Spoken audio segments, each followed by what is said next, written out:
What's up, YouTube? Welcome back to the channel, or if you're a first timer back here, hello, welcome to the Cutlass Board Games channel. I am Keith Franks, and lately, if you've been catching any of my Twitch streams, I've been playing a lot of Multiversus, which I was really surprised to enjoy. And what kind of happened was I went from casually playing the game and learning the characters to very, very quickly wanting to know exactly what was busted and what combinations I could build with different perks and different characters to absolutely abuse the game. And some stuff really stood out as super broken, and some stuff really was lukewarm. And instead of doing a character tier list like every single other person on YouTube, I wanted to start doing a perk tier list. So in this video, we're going to start with the red perks, that's the offensive ones, and we're going to run through, and I'm going to show off which ones I think are the most busted. So here I've set up our handy little tier list, and we're going to go from right to left over here, and we're going to pick them up and we're going to put them down. Now, each of these is going to be pretty subjective, and it's going to be kind of based on my experience with them, what I think is strong. If something is best in slot on just one character, it's not going to score as highly as something that is just busted on all characters of a type of class, for example. And so the first one we have here is Shirt Cannon Sniper. Now, Shirt Cannon Sniper, I think, is about C tier. So Shirt Cannon Sniper has a very specific damage condition to add damage to it. But if you have two of them, the damage is more than double, which is pretty rare. But it's still 15% increased damage. But the problem is, the major problem with something like this is that if your enemy team are playing fighters, tanks, melee characters, they're running at you. You're very rarely going to be at a far away distance to be able to trigger this. The major time that I really saw this happen was Tom and Jerry's empowered, like the tennis ball hit, if it travels a great distance. And the second one is Velma's neutral, where the speech bubble comes out, and if you send a few of them, it can knock them progressively further away. Which I think is the best use case for this perk. If like that's the exact thing that you're going for, then it's gonna hit them, and it's gonna hit harder the more times spent being hit by you. Now that's still pretty average, in my opinion. And that's why it's ended up in C tier, because it's good in an edge case on one character. Next up, we have That's Not All, Folks. Ringing out enemies while near the edge of the arena pushes the attacker back towards the main stage. This one is more generalized, where pretty much anyone can use it. And the a best case scenario is you've used both of your dodges, you've used both of your specials, and you've used both of your jumps, and you just get the ring out, and this happens, and it helps you a little bit in your recovery. Now, because every character can use it, and it gives you an opportunity to go a bit hard, just like really send it when it comes to getting the ring out, and you're quite far away from the stage, which I think is like a playstyle type thing. Like if you're playing an assassin type character, you can just absolutely throw it away and do your best to go for it.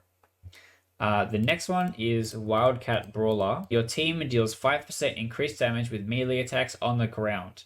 And it's 10% damage if your ally selects it as well. So again, that's a double if you have one on each of your team members. And this is a really good generalized one. Now, the comparison that I make is to horizontal damage boost and vertical damage boost. Now, the horizontal and vertical damage boosts both are specific to a type of character. And so is a Lumpy Space Punch, because it's the same thing, but it's in the air. Are specific to certain types of characters based on that particular character's playstyle. So if you're playing a character that you want to be juggling in the air, which is like how I felt like playing when I was playing Harley. I felt like the first thing you want to do is get them in the air and keep hitting them until they die. And so you would want to play vertical, and then you would want to play Lumpy Space Punch, right? And I feel like this is the same kind of thing. So you'd play this on Taz, and you would play vertical damage on Taz, and it's just like super generic, but like works kind of core with the particular characters it was designed for. It's like a cornerstone one. There's like really no interesting building around it. There's not that much of really combos. If your team is over specialized that does exactly one thing, you're both gonna pick it, and that seems bad to me. So like it's kind of a detriment if they both pick it, but like if you have a slot where you're like, well, I don't really care what's here, and just boosting your teammate is not terrible, maybe. So it's hard.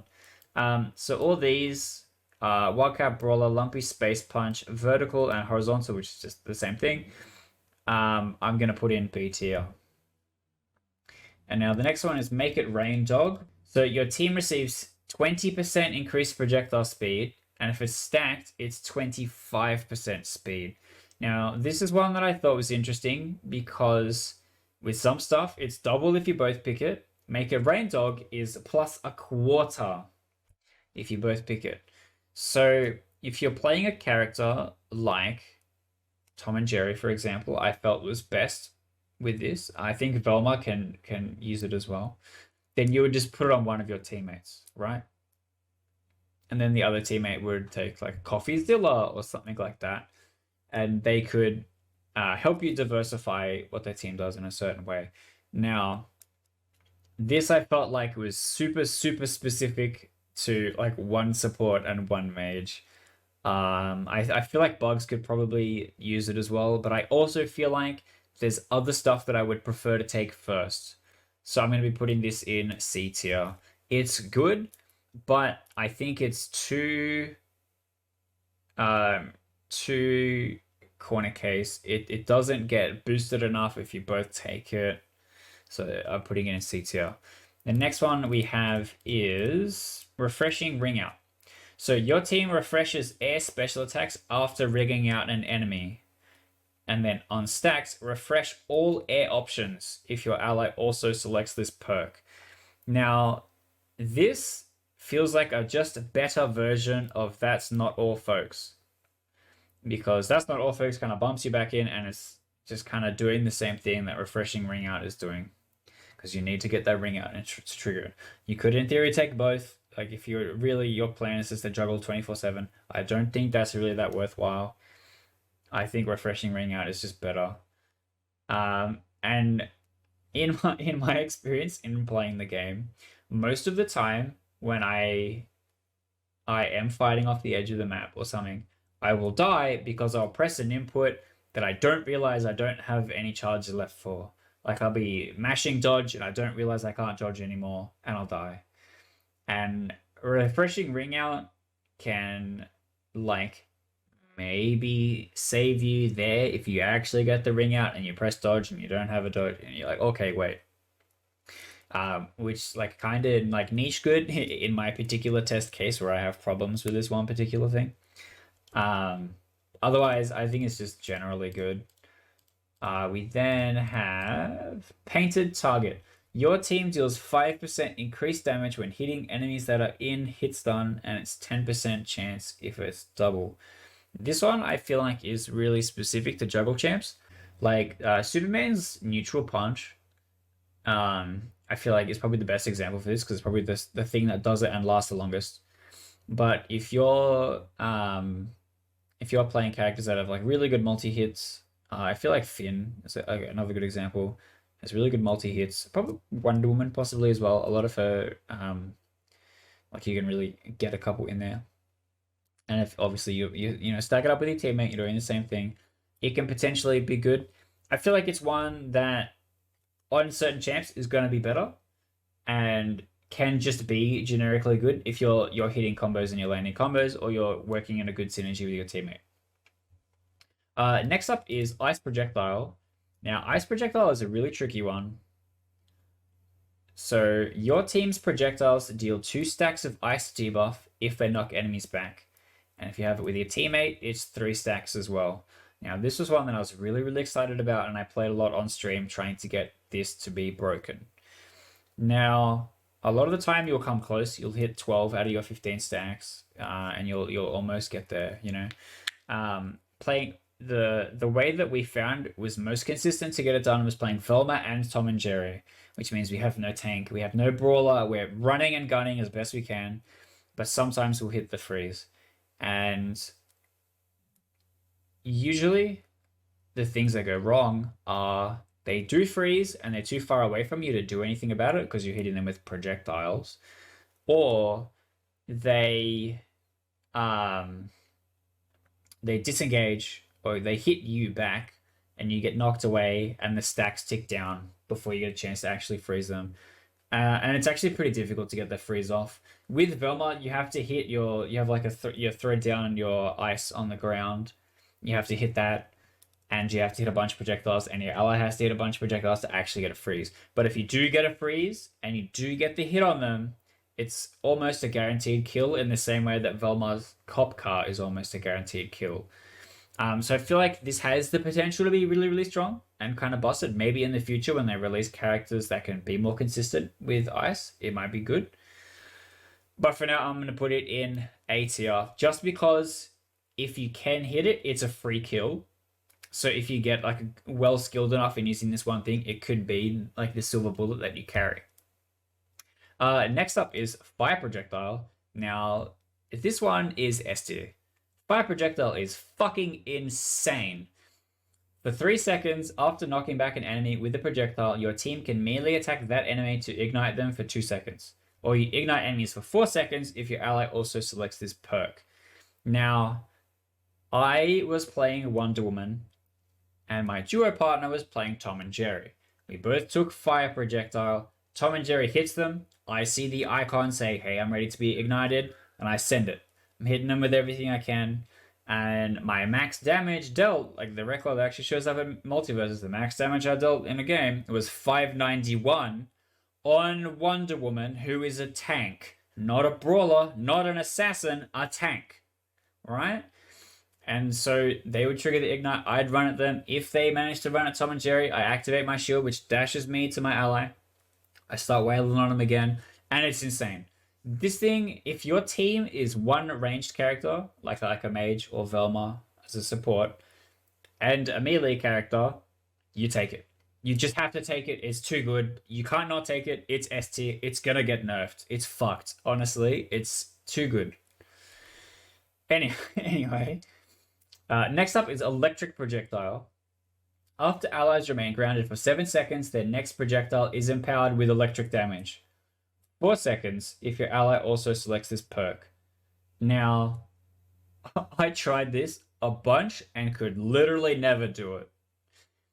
Having no jumps to avoid stuff like Jake's horse, like the side special, having just never being hit into the air, like it was just so impossible to make it happen. And even if you did, you'd like try and shoot, and it's just, yeah, I felt like it was just way too hard. It's just way too hard to make it happen compared to Fire Projectile. If you compare it to Fire Projectile, I literally never want to use Electric Projectile. But it is one where if you're going to do the same thing, we have Tom and Jerry and something like Wonder Woman, and you put Electric Projectile on both, you have your one ally that doesn't move and your one ally that does move. And I had a feeling that Steven Universe might be really good for this. He stands there, he has his watermelon running around. He puts up the shield, and he can block for both allies, and he can dodge. He gets a boost on dodge. So in theory, Steven takes this. Your ranged ally, Velma or Tom and Jerry, take this. And that I feel like that is the only way you could potentially abuse it. Which I haven't had it. I haven't tried exactly that combo. I haven't played enough Steven Universe to be like, oh, let's try that. But I just think it's not consistent enough compared to fire projectile. Like if I'm gonna take a projectile boost, I'm gonna take fire projectile, and I'm not gonna take all three. Currently on Velma, if I don't have another projectile person, I don't take freeze, right? But I take fire, and then I take Coffeezilla because Velma's cooldowns are really long. And then I'll take something else depending on what I think the matchup is, right? And electric projectile doesn't scale on there anywhere near anything else. The next one we have is dodge distance on hit. Your team receives 10% increased dodge distance when dodging out of an attack hit cancel. 20% increased distance if your ally also selects this perk. Now, my greatest problem in playing this game is I dodge too early.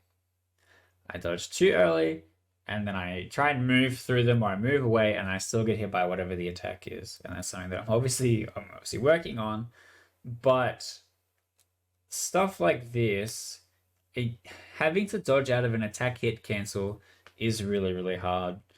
And I think that it's going to be something that if this is good, it's going to be good at a really, really, really high skill cap, and the average person is just not going to get the benefit out of it for what it does.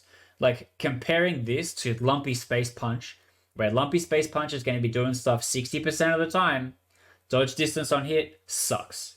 Your like value for money, as you would say, like my miles per gallon is just nothing in comparison to a flat damage boosting perk. And so I'm putting it in C. The next one is cooldowns. Debuff ability refund. Your team receives a half-second refund on ability cooldowns after hitting debuffed enemies, or 1 second if your ally also selects this perk. Now, this was one that I really liked, but it can be sometimes difficult to tell if it's doing a lot of work or not, right? I tried it on Velma, and it felt okay, but I was also playing Coffeezilla at the same time. And when I was using both of those, it was the only time that I was able to use Velma's down special more than once before dying, because it has a really long cooldown. And I felt like that was impressive.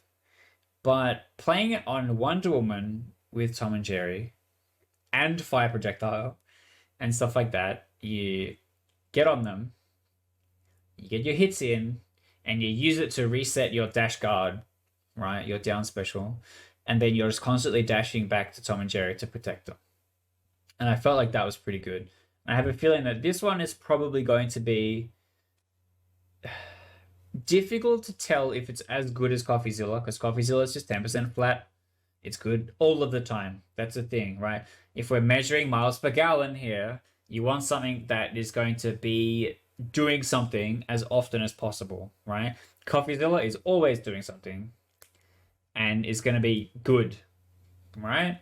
Debuff ability refund is going to be good, and it scales upwards, right? Where if you're having a game, you're doing bad, you're not getting hits in, you're not getting the debuffs on or whatever, it's not going to get much cooldowns refunded. If you are, it's going to be a ton, and it's going to be super noticeable. I feel like Batman potentially would be one that you would see this a lot more on, because your bat bomb and your batarang, you're like really paying attention to those cooldowns when it's happening, and you can kind of throw down the smoke, and then your enemies are slowed, and all this kind of stuff is happening. I feel like that's going to be a lot easier to get the value out of it than what I've mostly been playing, which is Velma, Tom and Jerry, and Wonder Woman. But that said, I think this is A. It's either like A or a high B. Okay, next one is DEADSHOT. So your team deals 5% increased damage with projectiles, 10% damage if your ally also selects this perk. Now, my personal opinion is running double ranged characters is bad. I think that running one tank or brawler and one support or mage is what the team comps are going to be. And DEADSHOT says just me does more damage, 5%. Right? Now, if you have a character, I know I keep coming back to Wonder Woman, but like Wonder Woman's braces is a projectile, and her lasso is a projectile. And if you're like, look, my mage is going to get a big boost in damage, and my two abilities that I use a lot are going to get boosted, maybe it's worthwhile. But then if you look at something like horizontal damage boost, all the projectiles, horizontal damage. All your melee attacks are horizontal damage, so when you're not using your projectiles that are on cooldown, you're still getting the boosted damage. For example, on Tom and Jerry, right? And so I think that's kind of hard. But if you're running double projectiles, you're running Velma and Tom and Jerry, then no shit. That's what most of your damage is. You play this thing. But I think, again, that's like a niche thing, a unique set of circumstances for it to be good. I think this is high C, low B tier, I guess. It's average. It's okay. Next up, we have collateral damage. Your team deals 1 additional damage when knocked back enemies collide with a wall or floor. 2 additional damage if your ally also selects this perk. And this one's tough. This one is hard to trigger a lot of the time because I feel like there's not enough stadiums that have good wall access like that. And I know Steven can add more. And I know places like the Batcave and Finn and Jake's treehouse have the vertical kind of destructibles, but once they're gone, you're not really getting this happening, and they don't stick around for very long either. And you don't very often hit people into the side of the stage when you're not just killing them, right?